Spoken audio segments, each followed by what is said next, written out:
Man, what we got here? This is the first fish of the day. Oh, he better watch out now. Boys, he better watch out now. That one was straight back behind the boat. Thank you, sir. Appreciate you. Back down he goes. All right, folks, we are on the high river this morning. We got a mud bank behind us. We got some fog, so I'm gonna go ahead and get started dragging baits up the river, see if we can't catch some fish. Let's get to it. Got some fog on the water. I like that. We're late summer, early fall. Just a great time to be on the water. This is probably my second favorite time of the year. There's no wind this morning. Super smooth. Water's just absolutely glass. All right, so I'm gonna set my trolling motor on North Autopilot. That's the Legacy Autopilot North feature. And I'm gonna go ahead and start the prop and just put it on about 3 to start with. That's way more. And I am going to put a drift sock out.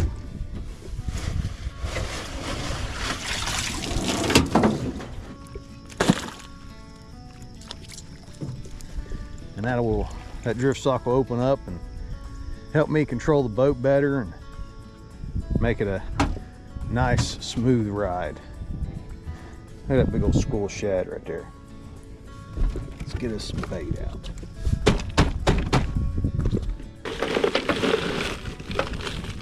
Got some skipjack, frozen. Got some fresh big old gizzard shad.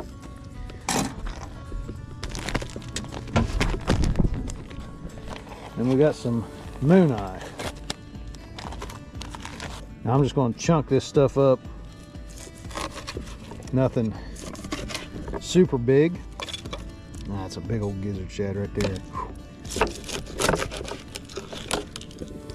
Get some fair sized chunks out of him. If you take care of your bait, whenever you catch it, you can freeze it and use it.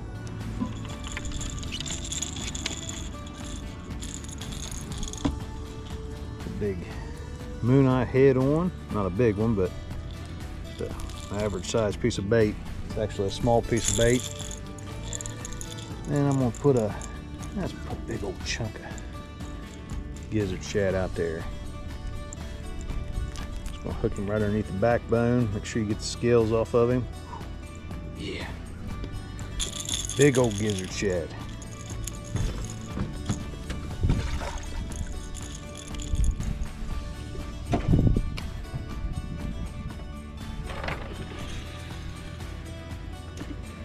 Go ahead and throw that one out and let it be free spooling. Now we're using the Hellcat heavy action rods. We got 50-pound mono, Penn Squall 20 reels today. This is a great rig, whether you use a Demon Dragon in it or peg float. Either one doesn't matter, but it just allows you to use, 2 different baits on every one of them. You do have double the opportunity of getting snagged up, but it just allows you to cover so much more water, so much more scent, and really is an effective way to fish.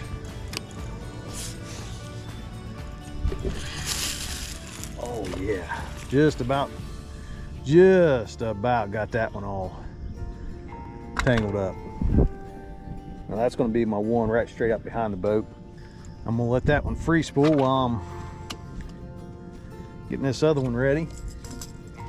There's a lot to this, so you got to make sure you remember what's going on at all times. And there's a big old gizzard shad on here because it can get crazy really quick. Piece of skipjack. There we go. That's a good combination right there.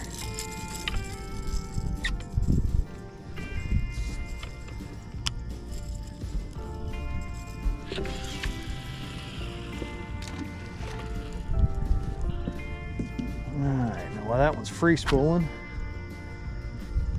now the way these boards work, you just got to snap on the end of it to put your line through so it can free spool. And then these, once you lock them in, they're locked, they don't snap free. Now I like those types of snaps, you know, for this time of year, or if you're fishing a lake or somewhere that has a lot of grass, you don't have to worry about it coming loose. But on the other side of things too, if you're fishing by yourself like I am, then you have to manually give that fish slack when you unhook it.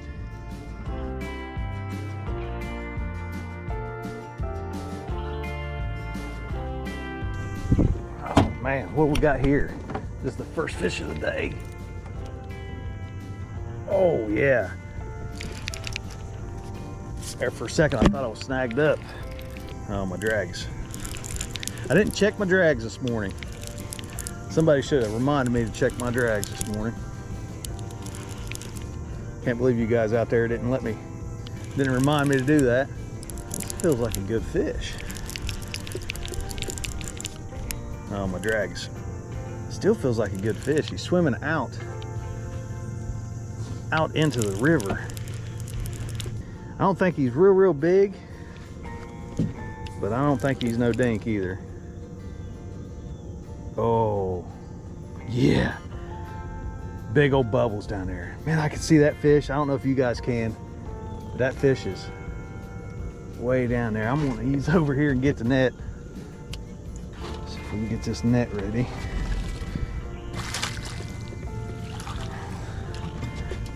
Oh, he better watch out now. Boys, he better watch out now. That one was straight back behind the boat. Straight back. That is a big old flathead. Man, look at them bubbles. He's hooked right there in the corner of the mouth like he's supposed to. Now he took this is a good example of why I like these double hook dragging rigs. Now he hooked the one that be closer to the bottom. He's ours, baby. Nice. Let's see what we got. He's not as big as he was fighting. Go ahead and get him unhooked. The old boss cat right there in the corner where it's supposed to be. There we go. There we go. Not nearly, as big as what I thought he was going to be, but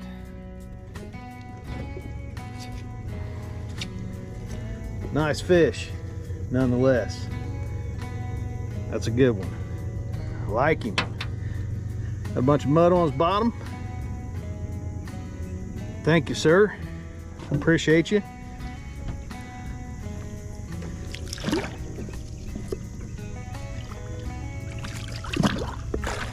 Back down he goes. Boom. Yes.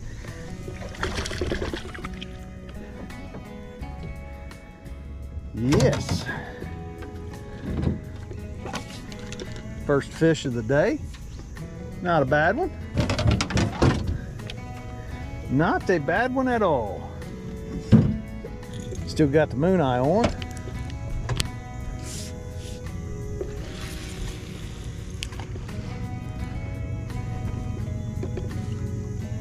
Now, if you noticed how that fish hit, it didn't hit and just slam down and just grab a gear and take off. It just come up and just kind of slowly loaded that rod up. Notorious flathead. A lot of people think you can't catch flatheads when dragging, but you know, in times like this is the best technique to even think about fishing for flatheads or blue cats or anything, channel cats in the high river. Low current situations, get on the move, drag like we're doing here.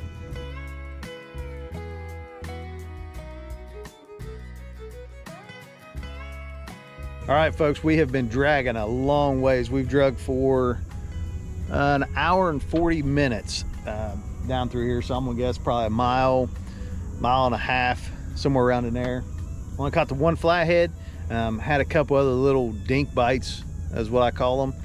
Marked some fish, marked a lot of bait, but the sun is up, the fog is gone, and the water is crystal clear. So in my mind, we need to head to some deeper water. Let's go find some and see what we can drag up.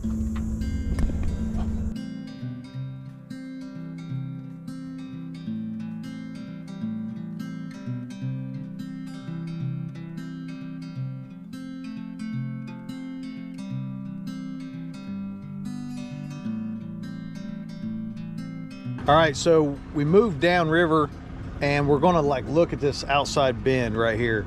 It's got a steep bank. Anytime you see a steep bank, that kind of should tell you in your head that it drops off quicker, and it's a possibility of it being deeper, closer or out towards the middle of the river, right in that low area. So I'm just gonna scan down through here, see if I see any fish. If I do, I'll go down to the other end of it, or a couple hundred yards past where I marked those fish, and drag upriver and see if we can catch any. Let's see what we see. Now I'm not going to go super fast. I like to go, you know, 3.5, 4 miles an hour, somewhere in there. Water's super clear, so you can get away with a little bit faster.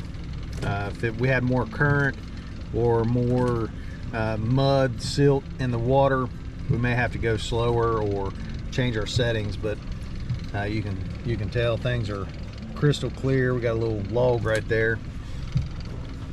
I'm just going to ease down through here. We got about 31 foot here, but as steep as that bank is up through here, somewhere in this curve, you know, it ought to get a little bit deeper, I would think. So we searched around in that deep water and I didn't really see anything that I liked. Then I come down river to another outside bend that I was wanting to look at, and there was a dive boat sitting in the middle of it, so I stayed away from it. And I thought, well, I have not fished a hydro for a long time. This is the upriver side of a hydro dam, and they're not really pulling much water, 10, 15,000, something like that, but it is the only moving water. So I haven't done it for a long time, but I'm going to just cast out some rods, and then I'm going to try to float some rods back through there, give it about 30-40 minutes and see, and then go back up where that dive boat was at, and if it's going, make a drag through it. Let's get some baits on, and just see what happens.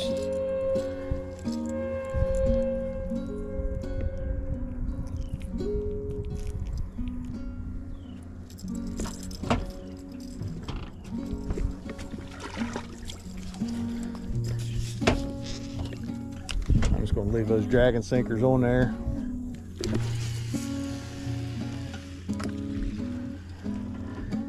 Cast her back through there and let her hit the bottom. Now, as you can see, you got a sign over here that says keep out. Got a couple buoys, and then the long lock wall over there. You're not allowed to go no closer than this. We're a long ways from the hydro. The hydro is right there, but never know. Let's give it a shot. Never know unless you try.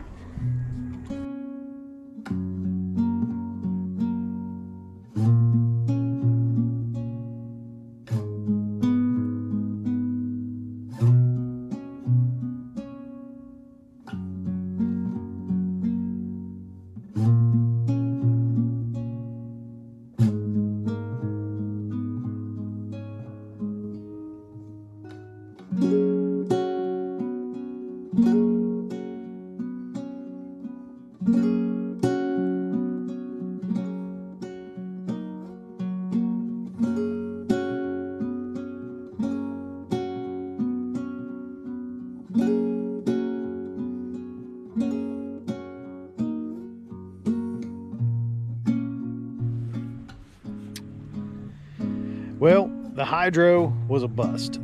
Fished down there on the dam on the hydro for probably 30 minutes or so, not a sniff. The wind started blowing us backwards.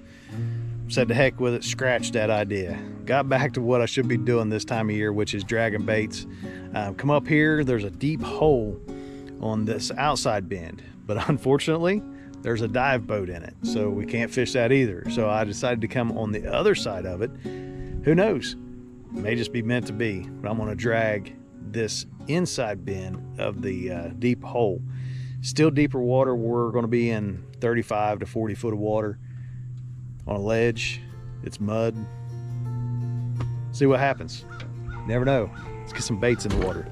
Get the drift sock out. Wind's blowing up river, and we're moving about 9/10 of a mile an hour right now. Chunk of gizzard shad and a chunk of skipjack straight behind the boat. Oh. Yep.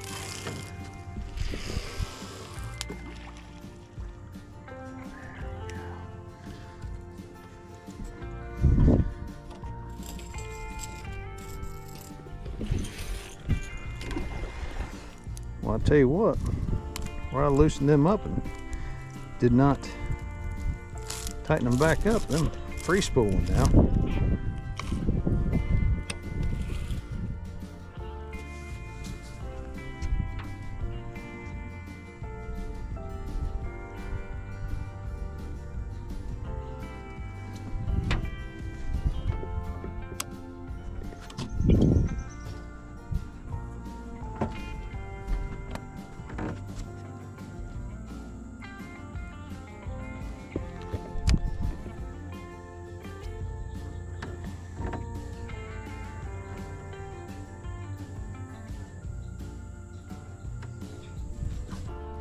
All right, so we got everything set up, and we're just gonna drag up through here and kind of see what happens. I am right on the ledge of where it goes into the 40 foot and stays up, goes up into 30 foot. I'm right on that ledge. So the ones out to the middle of the river will be in 40 plus foot of water, and the ones up here will be anywhere between 30 and 25 foot of water.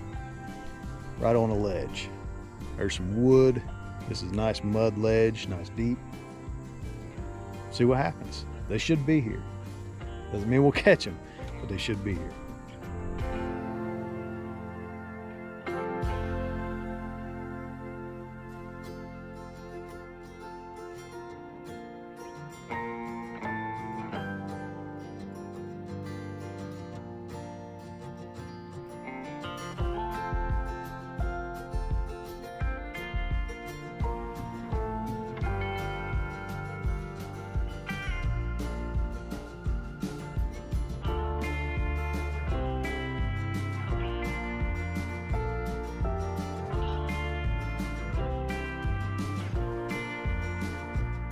Well, folks, some days you catch them, some days you don't. Today, we caught one. That's just the way it is. Can't make them bite, all you can do is try. But enjoyed being out here anyway. And if you enjoyed the video, make sure you hit that subscribe button. As always, thank you for watching. Remember, God loves you. I love you. I'm gonna get this boat cleaned up, go get me some ice cream. It's about 90 degrees. And I'm gonna enjoy that. If we catch one before then and then, we will. But it looks like we got a snag. Let's get that snag. We'll catch y'all in the next one.